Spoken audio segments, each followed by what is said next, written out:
and welcome. You're watching The Buck Stops Here and I'm Barkha Dutt. The big story today is the tragic suicide of a young man only in his mid-20s, a Dalit scholar at the Hyderabad Central University after he was expelled for allegedly something that his student body completely rejects, getting into a scuffle with fellow students from the ABVP. That's of course the student body affiliated to the BJP. The dispute of course began last year when the Ambedkar study group that Rohith was a part of protested after the Yaqub Memon execution.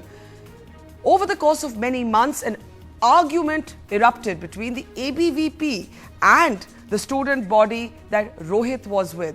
Finally, he was expelled from the Hyderabad Central University, prompting his suicide. His fellow students are alleging that this was done under pressure from the BJP government because both the MLC, the member of the Legislative Council, as well as the Union Minister for Labour interfered with a letter to Smriti Irani. The BJP is denying this, but first let's take you through the very disturbing contents of the suicide letter of Rohith, where he is talking about actually feeling happier in death than in life. This is a young man who dreamt of, as he says, he loves science, he loves stars, he loves nature. And then he says, but then I love people, without knowing that people have long since divorced from nature. This is a young man who wanted to be a writer of science like Carl Sagan. And then he says, this is the only letter I am getting to write. So extremely disturbing, ending by saying all the while, some people, for them, life itself is a curse. My birth is my fatal accident. Now remember, he is Dalit. He is a member of the Ambedkar Student Association. It gets into this quarrel with the ABVP. The ABVP says these boys, 5 of them were expelled, have assaulted us. The Dalit students group says this is absolutely false. In fact, their suspension is revoked because initially an inquiry committee clears them and then suddenly changes their mind. Now those protests are on at the Hyderabad Central University, and in fact students have been sitting with Rohith's body, and his parents, his mother's just a tailor, comes from very humble backgrounds, and the opposition is already saying that this is a suicide, that the BJP minister must take a responsibility for the BJP minister for Labour, Mr. Dattatreya, now in fact facing an FIR that accuses him of embezzlement to suicide.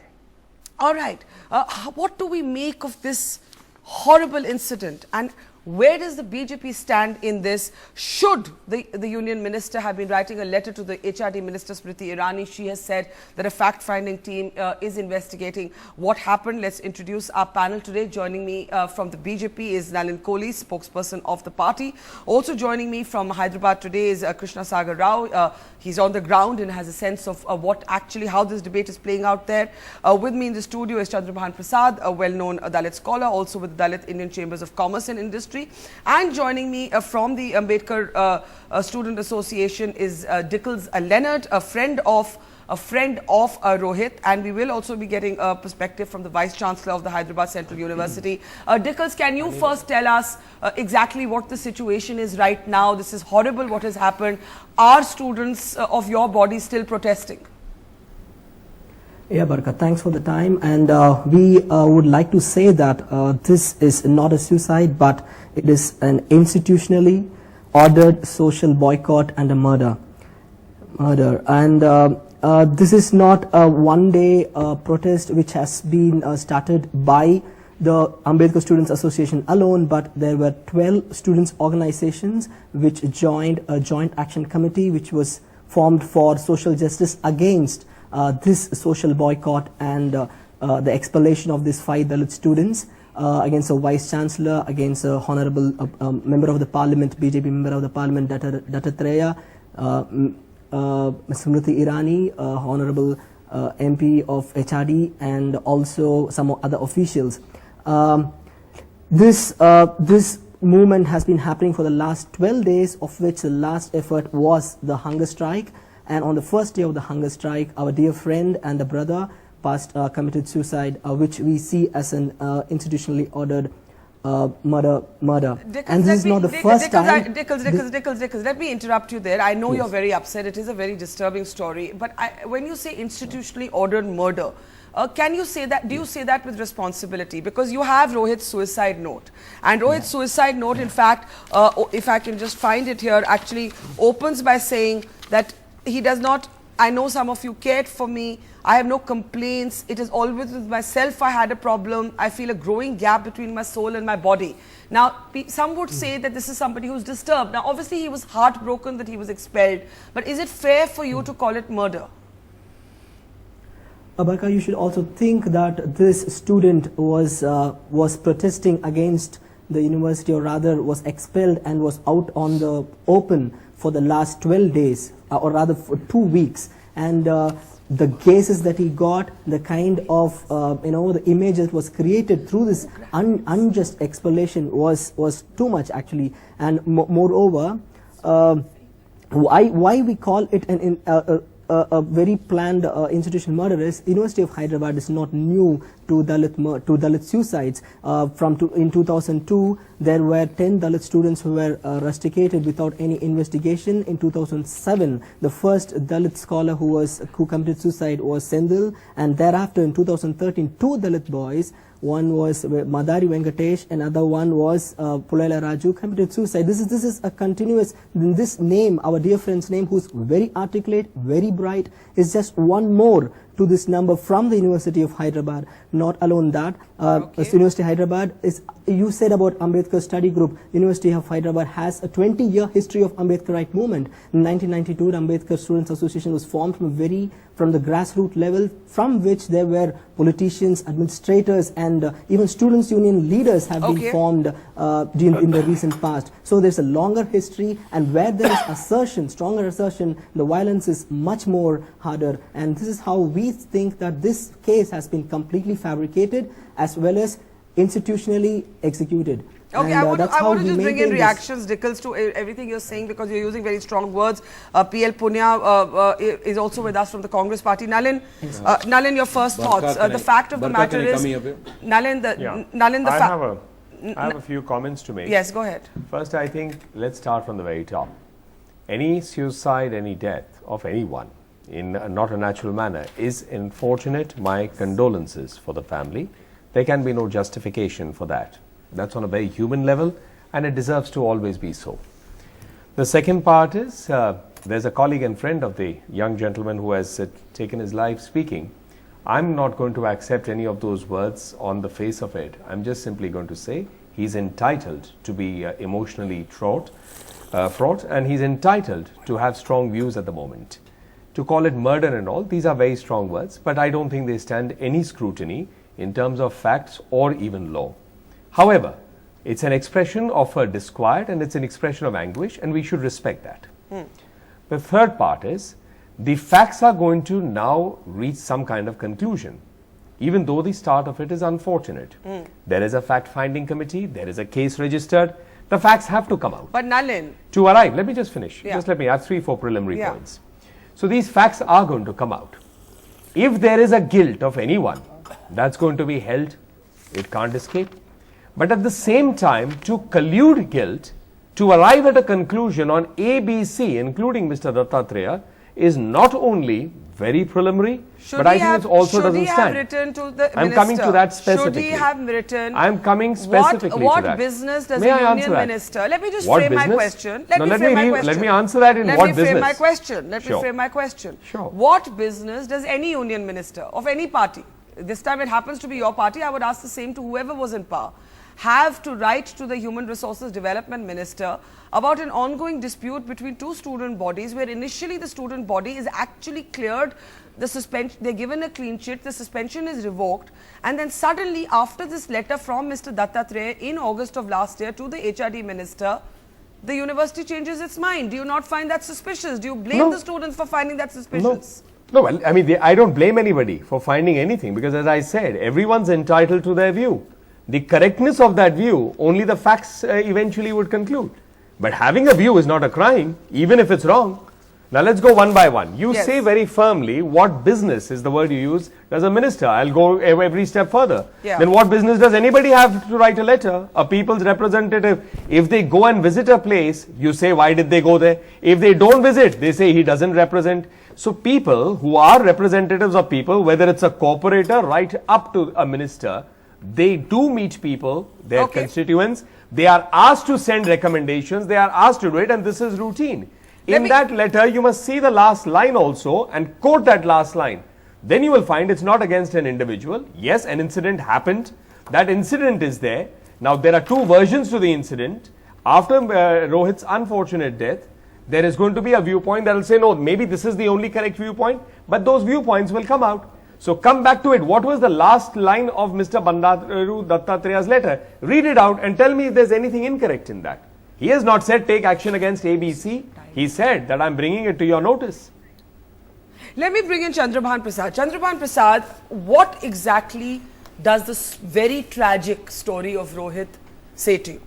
Is this a story about caste? Is this a story about student politics turned violent? Is this a story about discrimination? Is this a story of political interference? A friend from Hyderabad asked me an hour back, Mr. Prasad, we are all wondering why only Dalit PhD students were picked up for suspension, why the best among Dalits are picked up for suspension. There were students in MA, MScs, BA, BScs, why only these PhD students were picked up, and his suggestion is that, and he was in tears, so far we have been accepted by society as graduates, postgraduates. Becoming PhDs and doctors and professors, society does not honestly accept it. You actually see this as a backlash to Dalits moving up the education ladder? It has a parallel. The lynching of blacks began in the US only after Emancipation Declaration. Now, so far, so long, Dalits were a matter of pity. People said, oh, they are, untouchables, let us do something. When Dalits are looking straight into the eyes and saying, I will study physics, chemistry, he is saying, I will go to the star, I will become a science And he's a son of a tailor from Guntur. Son of a tailor from Guntur. And somebody else told me that he was born from hungry stomachs. His mother could hardly manage food for him. Who do you blame for what has happened? Well, this is India changing, and this is the best example of a Dalit actually being murdered. You believe it's murder? It is a murder. Now these are two people. Yeah, the minister under oath, he has taken an oath of constitution, says this. But his letter, extremist. He says extremist, driven casteist. to suicide, you can say, but murder is different. I can agree with you. Yes. Driven to suicide. You could say, Dalit, very quickly, then I want to get Krishna Sagar down and PL Punya. Yes. Look, of course, it's an unfortunate story. Yes. And these stories, to me, I'm sorry, I belong clearly to that school of thought that looks at an unfortunate death as a death. And I don't look at any kind of death in terms of caste or religion. Because it is unfortunate, there is no justification, and that justification won't change. Whether you are upper caste, lower caste, Hindu, Muslim, Christian or anything. A human being is a human being. That's the beginning and end of it. And this story is even more tragic because look at the background from which it's coming. But to say that only people of a particular caste or religion will come from that background is not true either. This is the struggle of life which is unfortunate and unfair. And that needs to change. But to call it murder, I again reserve my views on it clearly. That these are strong words. They are words of anguish. People are entitled to feel anguish and even have a viewpoint. But it does not qualify anyway. And I say it with a sense of responsibility to call it a murder. It's an unfortunate, yes. We need to get to the root of it. But to call it murder, that's an overstatement. PL Punya, is the Congress also trying to jump into this and score political points?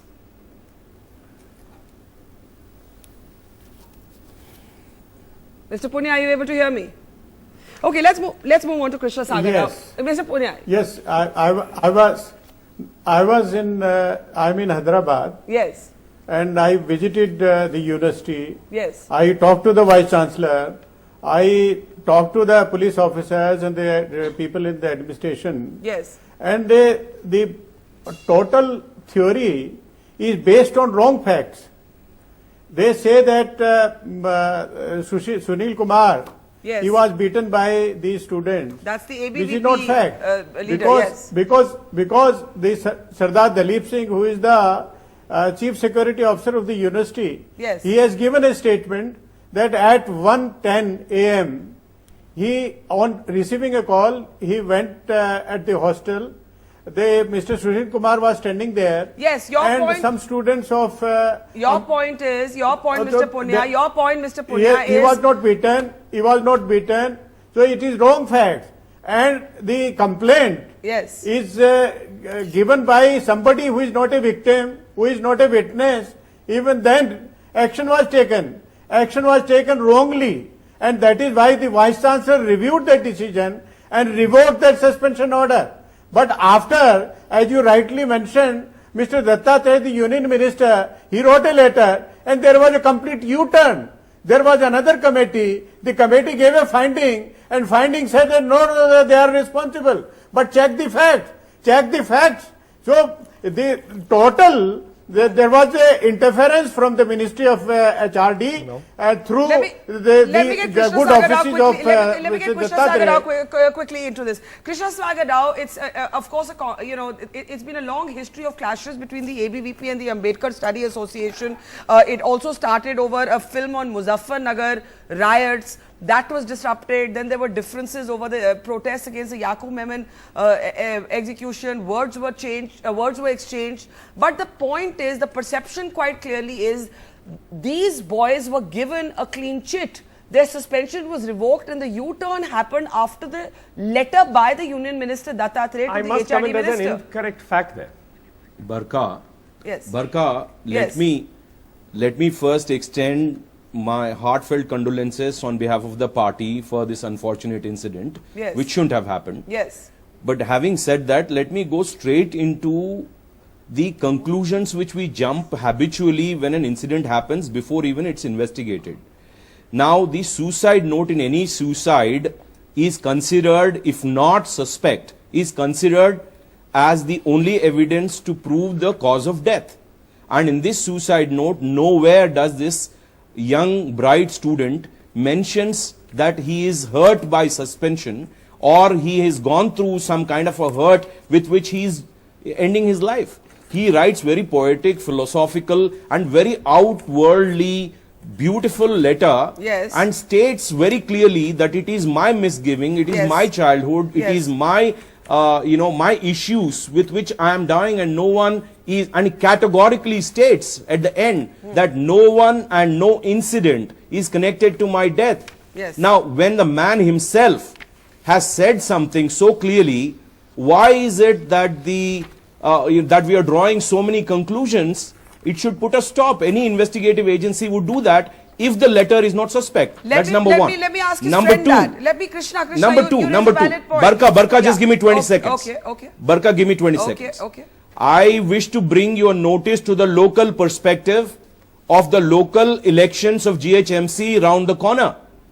And it is unfortunate that on a tragic death of a young boy, and that to a Dalit boy, the parties like TRS and Congress are trying to gain some political mileage in GHMC elections. Okay, let me first, and this let is me how first go- low let me the first- political parties stoop in this country. Let me first go to Dickles and then I'll go to PL Punya. And Dattatreya ji has nothing to do with this particular issue. Well, then and the point suspension is, why did he write the letter? Why as did it he write the sees has letter? nothing to do with Well, if he suicide. had nothing to do with it, I- you're saying it had nothing to do with the suicide. Okay. Now, Dickles. Yes, a Dickles, suspension, Dickles, as much as I see it. Dickles, I am no one I've got your to point. conclude. I've got your point. Yeah. Now, Dickles. It can be a coincidence. We have to look at it in that perspective. Okay, It can be a coincidence. Please let me get Dickles Leonard in. Dickles, as a friend of Rohit's, please respond to what the BJP spokesperson has said, that the last line clearly says, no one has instigated me, whether by their acts or by their words, to this. Yeah. We condemn first what the BJP is doing in its whatsoever levels to make this death a psychological issue. We condemn that. We take It is psychological. We condemn that, sir. Any suicide is a psychological issue. Let me say why. Let me say why. One. Don't Fact attribute one, fact you one. know Sir, let me- don't let me- attribute things to a party. One. Being a student, what do you have to do with parties? Sir, number one. Why are you attributing notions to parties? Number one, the proctoral board, in its own inquiry, never ever mentions the term Yakumemon. Never ever mentions the name Yakumemon. It is only after Dattreya's letter, which is later, the report, the whole issue gets sensationalized and politicized.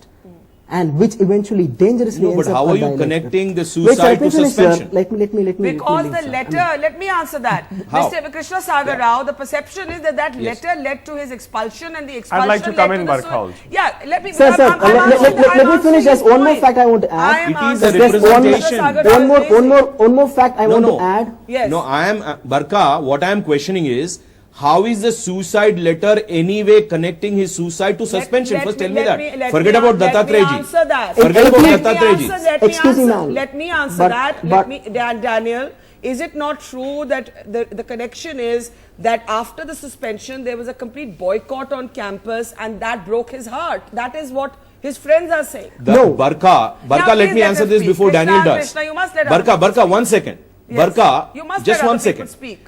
No, I will allow. I'm just saying, I'm just putting the facts to you. I'm presenting the facts to you.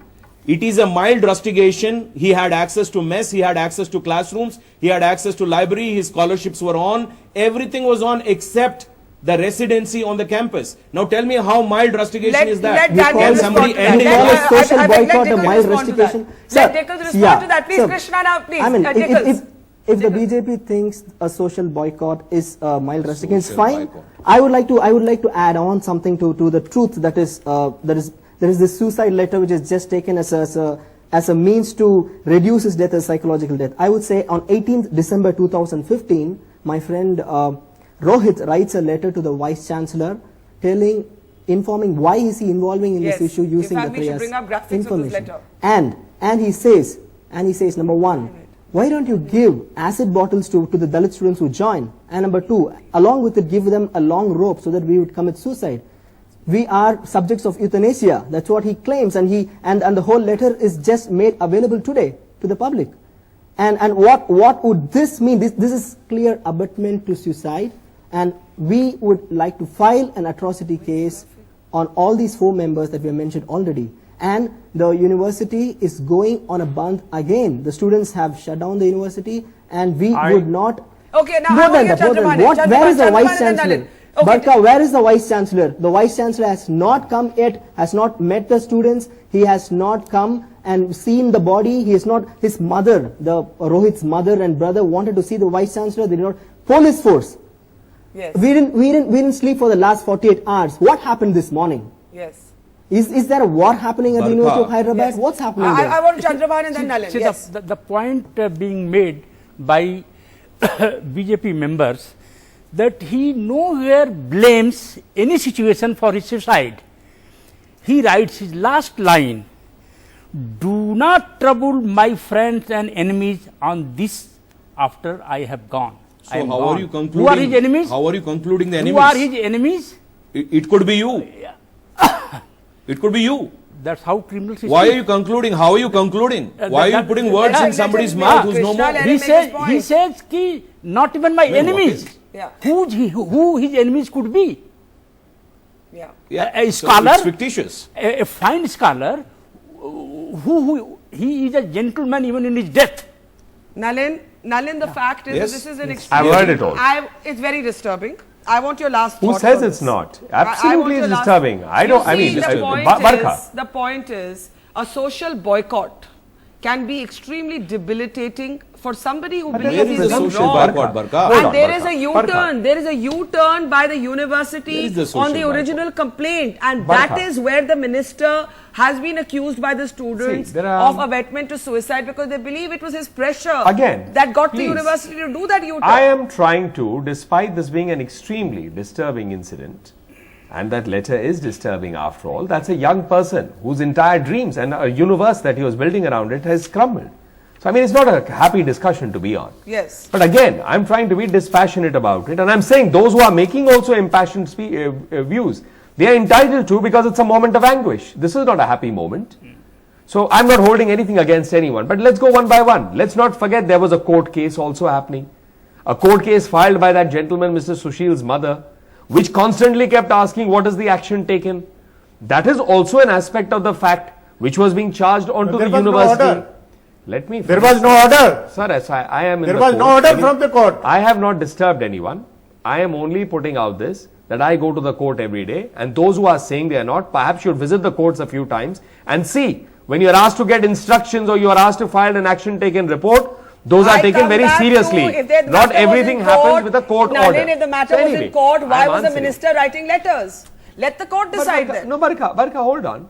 My point is, why ministers, even members of parliaments, MLAs, corporators, will keep writing It's letters. In interference. that there is It is nothing specific. interference. No. It is But in interference. one In this last particular thing, case, let we are me asking in finish this my particular point. case. I mean, who is interrupting me? I am We not are interrupting asking in this anyone. particular case Who is why interrupting letter me? was written by the Honorable Who is Minister. interrupting? It must be Punia ji. And- Punia ji, and to the HRD. Punia ji, I don't want this to be a Congress BJP. Let me finish my point and you have an entitlement after that. There is this, and I'm sorry I have to bring it up, but if you're talking about who Rohith was referring to, there is also on the social media a tweet of his referring to the SFI, don't pitch Dalits against Dalits. So all of this has to be investigated. Okay, If anyone is colluded, obviously there's going to be an aspect to it, but we can't conduct that in a TV discussion I agree. on a day when we have lost a young soul. I just want to ask Dickles very quickly, where is Rohith's body right now? What are you all planning? Dickles. Yeah. Rohit's, see, somebody talked about anguish and anger. There was no space for remorse, actually. Rohit's body was not allowed to seen by his parents, his mother and his brother. Yes. In the last rites. As in, it was forcibly buried by the police and was forcibly taken away also from the university. And it is already buried at Amberpet. I mean, this is with deep regrets we had to share, and there were 2 buses from the university which were planned to go today, had to be cancelled because we come to know that the police just forcibly buries his body Yes. without any news. I have to unfortunately leave it here. Where is But the remorse here? extremely disturbing what has happened today. A young man, a Dalit scholar, and Nalin and Krishna Sagar Rao. shouldn't have happened. Yes. I know. I just want to say that I'm not sure we can take caste away from this discussion. We may want to. That point was made that this could be anybody That's else. a fair comment. That's a fair comment. But we can't take it Barka, away from it, ironically, but that's I don't what see it like that's that. what That's the all I was divisive saying. forces are doing in We universities. can't take caste out of Unfortunate. this discussion When because students are because falling the sense prey to of this. we need not exacerbate the sense it. of boycott. But we need not, Barka is No, exacerbate it was a that either. boycott. It was a social boycott. Barkha, let me When a- let when me Please look at explain. one line. I'm sorry, Punia ji, Please look I will at not one line in arrive. the I suicide will not note. arrive at Please any look at one conclusion. line in the No, suicide Just note. based No, on no. a political parties It is agenda. showing- Politicizing Okay, I'll give the crime last is word to best. Chandraman Prasad. No. Thank you so much to all of you. One line in this suicide note, my birth is my fatal accident. Exactly, that's what he's saying. He thought, as his friends say, that from Guntur, I have come to Hyderabad in a city, in a university, that is Central University. Yes. Now I am a free man. Yes. Now suddenly he realizes that I have been picked up for being anti-national and extremist. It's- BJP has a very bright future. Well, this is beyond politics in a way, but yes, there are serious questions as to why the university changed its mind. Why was there a reversal of the decision? Why was that because the minister wrote to the HRD minister? The HRD minister saying the state government will examine this. A fact-finding committee already out. But think of that young man whose life has been snuffed out in his mid-20s, who had dreams, who was the son of a tailor from Guntur, who dreamt of going to the stars and wanted to write like Carl Sagan, and all he got to write was a suicide note. Extremely disturbing. We'll have to leave it there, but we'll keep a close eye on this story. We're taking a quick break. On the other side, our newsmaker tonight is the actress Kangana Ranaut, and she is talking not about movies, but about her own journey. Her own journey from a small town in Himachal Pradesh, knowing no English, teaching herself English, sleeping on the pavements of Mumbai without any food, and saying that now that she's ambitious and successful, she's made to feel like she's not a nice person. That's coming up on the other side.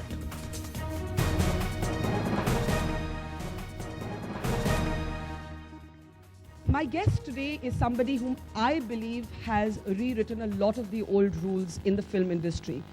Not just that, she is refreshingly candid, she is not politically correct, and she speaks her mind.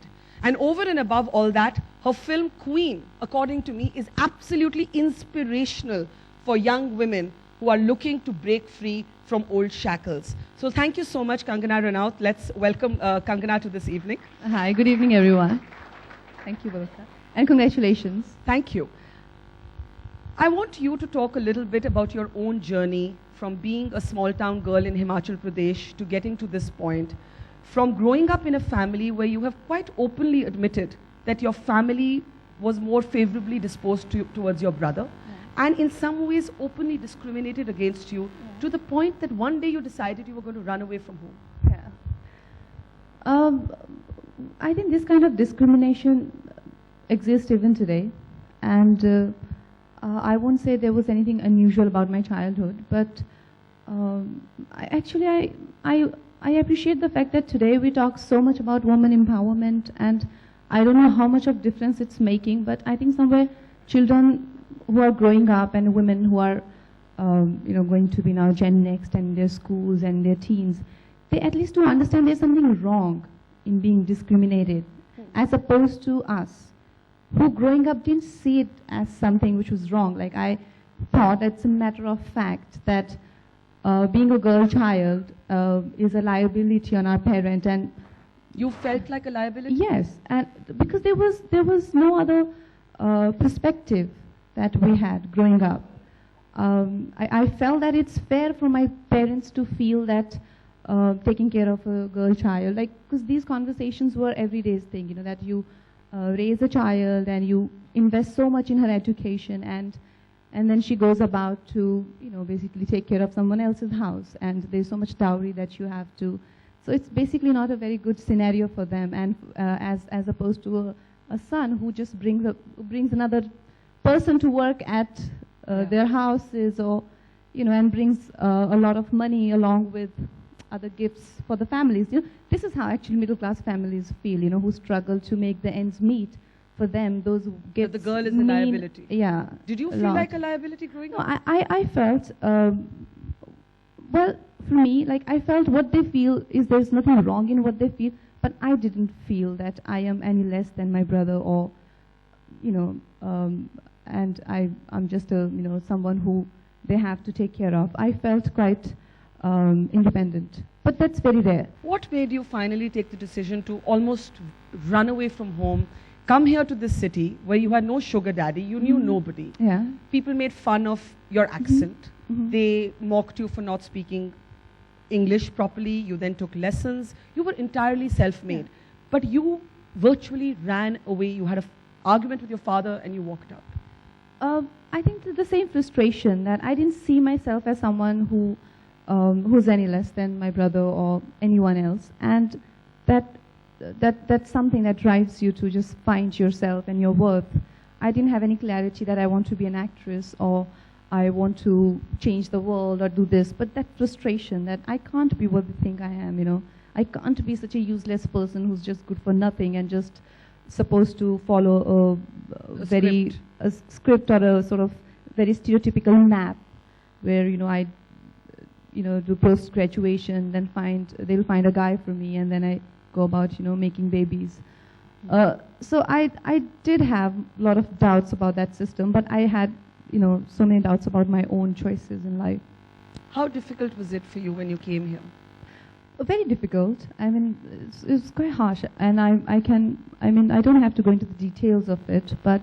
But you went days without food, you slept on the pavement? Yeah, and then I fell for a trap. Like, I was physically abused, and I, By whom? Like, I don't want to take names, and... By people in the industry? Yes, people, when they see needy people, and it's just not that you do fall for those traps, and you do feel that, people sometimes might help you without, but there are no free lunches, right? So when you're naive, you're young, you kind of, you do, fall for those very conventional traps.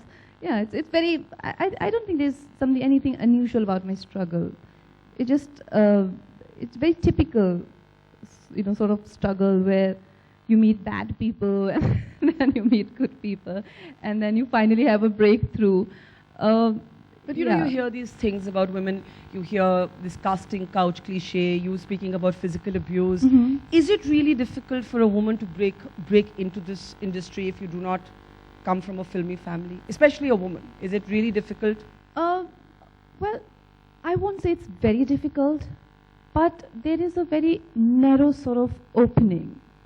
If you have to become an actress, you have to become this type of actress. You have to fit into those roles, and so you have to be attractive in a certain way. You have to be able to do certain type of dances and expressions. So I see there's a lot of talent, but there is no appreciation. There's very stereotypical actresses that Bollywood propagates.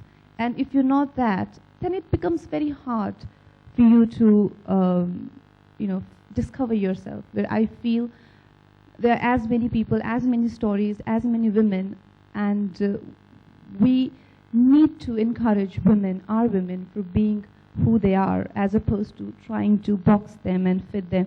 This one is attractive, this one is, Behenji types, this one is intellectual, and this one is a baddie, badass who has boyfriends. And we're close like this. So we need to stop boxing our women. Yeah, go beyond the stereotypes and Yes. the cliches. You were one of the first people, at least I think you were the first person I ever heard in the industry who asked why women are not paid as much as men. And I've heard the counter argument that women don't bring as many audiences, they don't, do as well for the distributors. How sexist, how discriminatory is the industry you work in? And has there been any change since you made that comment, asking why you're not paid the same or at par with men? Yeah, I started this conversation because when I was working on my films, I realized that it takes a significant amount of time, like around 200 days from 365 days, and I have as many days when I work as much, so why don't I get paid as much? And when my films do well, it's not that when these guys, I'm not talking about people who have established themselves, since 25 years or 30 years, like Khans, and, but say my counterpart who's my age, they don't guarantee you success of a film. And you're saying that your counterpart, male counterpart, would get paid more than you? Triple, thrice the amount. Just for being a guy? Yeah, and they, so no one can guarantee success of a film. So why such a discrimination? And when you, sort of contribute in so many ways other than just, acting, and your directors appreciate it, why are they not ready to pay? And I realized that I did not get a lot of support from the industry, and many women came up and they said, because you don't bring about enough audiences. I don't agree with that. That's not true. But yes, it matters what kind of roles you do. I don't do one scene or one item song in a film. So, I can only speak for myself, and I'm commanding certain amount of money, but I won't say, I still think I'm underpaid. Women have a problem talking about money, I do feel that, I've seen this in my own industry. I think women generally are shy to say we need to be paid more. Did you go through that struggle? Oh yeah, I think we're made to feel extremely, because, I don't know, this is the mentality where in India we have that overtly ambitious women is just kind of looked down upon, which is also very, very, I don't think that's the case though.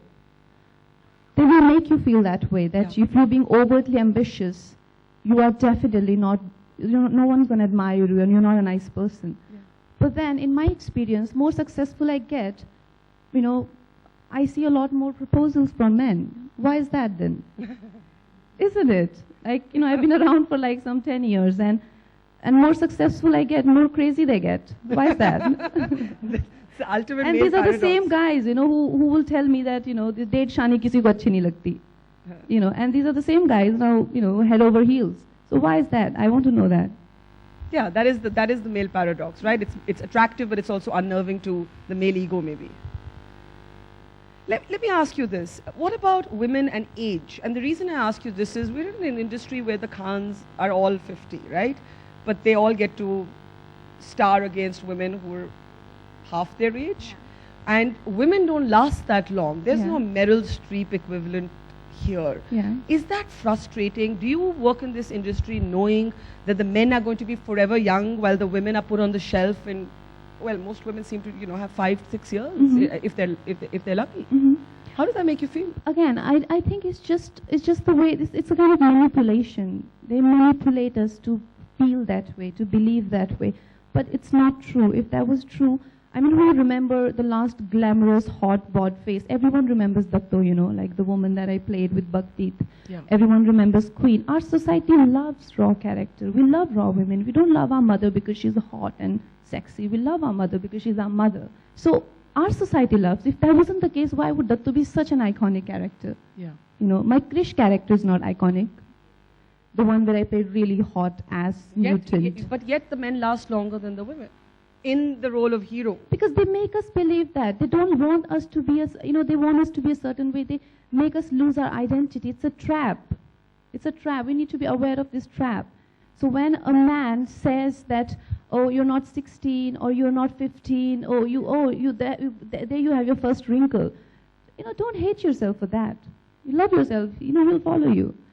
So we need to love ourselves first. We are desperate to look all the time a certain way. But in my experience, I can only speak for myself. All my hot characters or whatever, by the grace of God, I never got any attention. But the day I played real women, and that we can't give credit to the industry. We have to give that credit to our audiences, our population. They love real characters. They love raw women. And I don't care. Why would anyone care if Queen is actually 27 or 37? It hardly makes a difference. Yeah. But to film industry, they wouldn't want you to feel that way. They get extremely threatened, So, we don't have to fall for that trap. We have to be aware of your gifts. One of the things I really applaud you for is that you had a 2 crore rupee offer to do a fairness cream ad. And you not just turned it down, you said you're embarrassed and ashamed of every colleague of yours in the industry who market fairness products. What made you say no? Again, like I said, I really thank my ex, a white guy I was dating, because growing up, I didn't come through conversations like this. In fact, I thought it was actually cool to be fair or not to be fair. So did you use them growing up? I think I was quite pale growing up. I didn't need it, but like I said, I didn't see anything wrong with fairness cream. But when I was dating this white guy, he teased me. He's like, oh, you guys are so funny. You openly sell fairness cream. It's not acceptable, And I'm like, why is that? He's like, because it's not acceptable that, you're trying to tell your race that you shouldn't be this way and, should be. And that's the time actually I realized that what we are doing, how we are sort of giving our generation complexes and not letting them be confident and not letting them find beauty in their own race, And I just, this whole new world opened, up to me, and I'm like, what are we doing as people? The whole world is laughing at us, And he used to tease me that, so you must be thinking that I am fair and lovely because I'm white. And I hated that. And I think in a relationship also, you wouldn't want to have, the other person have that kind of upper hand because you as a population behaving so stupidly, So, what do you think of your colleagues who do market fair and lovely or fairness products? I think it's very, very irresponsible. If tomorrow I have a dark kid, I wouldn't want my kid to think that he needs to get lighter or she needs to get lighter. And if my child is watching that advert, I wouldn't know how to tell him or her that it's just supposed to be that way. I wouldn't know because the whole world is saying something else, and I would be in a very, very awkward situation. So you're embarrassed by your colleagues in the industry who market these products? You need a headline, don't you? And you're giving me one. Do you feel angry when you see others do it? Do you feel contempt? Do you just ignore it? I definitely feel embarrassed. Yeah. We don't have to be fair. There's so many things we can work on, but definitely not our complexion. We are perfect. Yeah. We need to make our women confident. We need to let them find their confidence. And when you show an advert where a brown person goes for an interview and gets humiliated, and then she goes back and puts on this thing and goes back being a little bit more lighter and gets the job. What you're saying? Come on, this is so it's ridiculous. Stupid. Yeah, I agree. Your sister was the victim of an acid attack, and you really helped her through it, and you got her back on her feet. But speak a little bit about how that experience shaped you and your views on violence against women. What you saw your sister go through. Well, my sister is an acid attack survivor, and she's got a hero of her own. I really can't speak for her, but I can. But for you to watch her going through what she did Yeah. after that. Yeah, I don't know. I just feel that we are just so all over the world, not just in India. You know, just winning and success is so overrated. You know, because anyway, nothing lasts. So rejection is so hard to deal with for anyone, especially men. There's no acceptance for the fact that this woman doesn't want me or she doesn't have a feeling for So me. this was the rejected suiter who threw the Yeah. acid at your sister. Yeah, I mean, usually that is the intention. Or I think 90% violence against women, Yeah. that kind of rejection triggers it. That if I can't The acquire inability you, to accept no as no. yes. So yeah, I've been through struggle for 10 years, and I think what shaped me up as a person today, I don't know how much success people see me as, like that is very external sort of aspect of one's growth, but within me, I think I'm a very successful person on a very personal level, because the way I dealt with my failures has been very, very heroic, and I would like to write a book about that, that how success will never teach you anything. And failures, you know, when you lose something, how to deal with it and not lose your self-respect and your self-worth.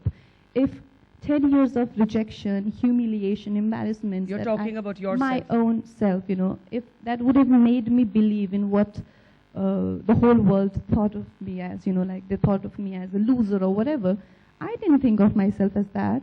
And that's why I could do what I did in my life. So I feel no matter what kind of crime is it, we need to tell our children it's okay to fail. There's nothing wrong in failing. Nothing lasts forever. So that kind of spirit has to be there, you know. What was the toughest thing for you in these 10 years? And what was the most cruel thing you heard said about yourself? I think body shaming is one. Body shaming. Yeah. A journalist openly wrote that this girl from mountains who has frizzy hair and lizard-like body. A journalist wrote that? Okay, I'm ashamed. In a review of Gangster, it's like a body like a lizard or something. And I'm like, okay. And people made fun of your accent. They called you the Pahadi Ladki. You taught yourself English. Why was that important to you? It was important to me because I wanted to reach out to many people. I don't always see failure and criticism as something which is out to destroy me. Like, yeah, I definitely can't do anything about the lizard thing, but whatever, I think all the criticism that I get, I have a very objective point of view to that, and I've been always like that, and that really helped me and shaped my personality. I wanted to reach out to many people, especially in Mumbai, where not many people speak Hindi. Yeah. And so how did you teach yourself? I have a tutor, yeah, who works on my accent and on my language when I get time. So the idea is to reach out to as many people I do, and we travel a lot, and sometimes I get to attend these very significant summits and all of that. So I want to reach out to many people. How would you describe yourself? Because one of the things you said about yourself is, I'm not a Sati Savitri, I'm a badass. Yes. What is a badass? Me. Well, it's very hard to describe yourself, but I think, like I said, it's just so inbuilt in a woman. Like growing up, anything that I demanded, you know, I just felt that I just, you know, I stuck out like a sore thumb. Like my parents made me feel like all the time I was like, just quietly and do things like that. So I had to sort of, you know, have this this thing. Okay, fine, I must be a baddie, but I want this. I want to do this. So I'm very comfortable with being a baddie. Whereas I feel we need to let our girls be, like I said, overtly ambitious. When people said, oh, you are so ambitious, and date shani kisi ko achhi nahi lagti. I remember someone telling me that. I was okay with that. I don't feel anything wrong in being date shani, if that's your definition of a smart woman. I even don't mind calling myself a bitch, but I do have a different definition for that. What's bitch, yours? Babe in total control of herself. So that's okay. People can call me names, but But this is a new trend. It's very interesting. That's what I write about in my book, that today people, the urban feminist especially, is embracing, what a slut used to be a bad work. Now you have slut walks. There used to be shame around menstruation. Now you have people actually pinning sanitary pads on campuses. You're saying, I'll embrace the word bitch. This is interesting. But we still can't seem to answer a very simple question. Are you a feminist? Without women going into yes, no, maybe, if, but. So let me ask you, are you a feminist? oh well, yes. Thank you. I'm glad to hear that. I'm glad that there is a simple answer to that question, and there is only one answer. As we close, you have been very blunt. You said, you've trashed awards, film awards. You've said it's a sham. You've said, I don't need to take selfies to be in the news. When you make these kind of remarks, do people in your industry just hate you? Do they still call you to their parties? Well, there is a lot of prejudice around me, I'd say. Lot of prejudice? Yeah. And people just, the simpler you get, more complicated you seem, isn't it? I don't know why is that, but the way they approach me is like, they approach me like I'm a time bomb which can explode anytime. So there's like, can we talk? I'm like, yes, we can. You don't have to, give that warning sort of walk. So I don't know why is that, because in my understanding of me, I am what I say, and I've been the most, honest person about my past, about my present, and the person I am, and still I seem so threatening is beyond me. But again, that doesn't distort my understanding of myself. You've never doubted yourself? No, I'm not that dangerous. I could be a little dangerous, but not that you come dangerous. here knowing nobody, you go without food, money, you sleep on the pavements. You've now told us you even experienced physical abuse because you fell into a trap. When you go through abuse changes you. And this is something I've spoken about. It changes all of us who've experienced it. How did that experience of physical abuse change you? But when this man, who must be my father's age, he hit me so hard that my head was, I fell on my head on the floor. It started to bleed. And I must have been like 17 or something. And I picked up my sandal and I hit his head hard, and it started to bleed as well.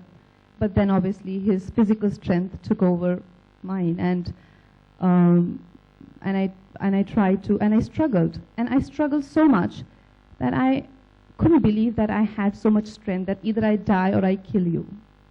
And then I went to cops and I lodged an FIR against this man. But that day I really saw myself as who I always thought I was, where I never really tested myself under such extreme situations. But that sort of clarified my own understanding of myself, so I thought I'm actually a born fighter. And was the man ever punished? He wasn't punished. He was just given a warning that stop stalking this woman, and if we see you around, and he has a criminal record, so... was he a powerful person in the industry or not? Well, for a struggler, I mean, who doesn't have a... So he's a member of the industry? Yes.